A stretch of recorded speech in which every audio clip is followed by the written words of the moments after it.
blankety blank blank, you might be an engineer. Engineer. If you really like to wear a striped hat, and instead of blowing the whistle, you go, woo, woo, you might be an engineer. If you know how to put anything together, but it takes you a month and a half to explain it to somebody else, you might be an engineer. If your slide rule is your best friend, you might be an engineer. If you can call cargo pants work attire, you might be an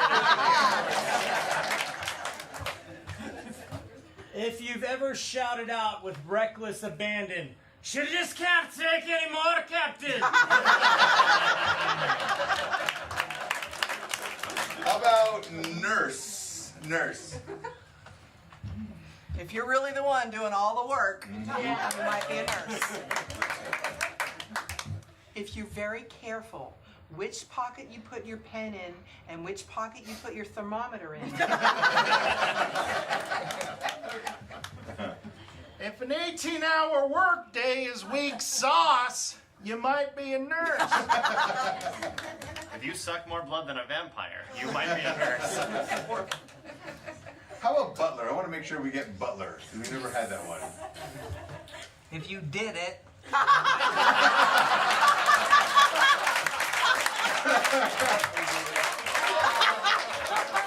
If you get a lot more out of the movie you got served, you might be a butler. If you've grown tired of all your advice being ignored by a rambunctious Bruce Wayne.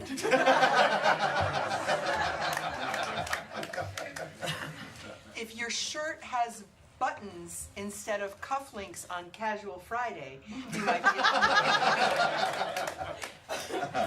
How about museum curator? We never had that either. Oh, here we go.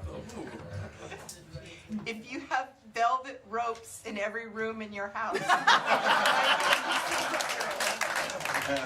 If you got really excited when the U of A announced they found that painting that got stolen 40 years ago, you might be a museum curator.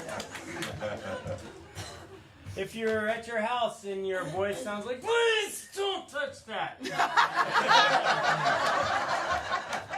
If you bore everyone to sleep at your parties, you might be a museum. If you're the only person who gets selfies with priceless works of art without being tackled by security, you might be a museum curator. If you really can tell the difference between a Jackson Pollock and a 4-year-old's finger painting.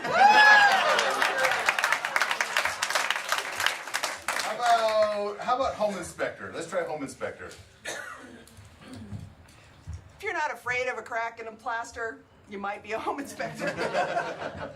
If the word buttress doesn't make you laugh, you might be a home inspector.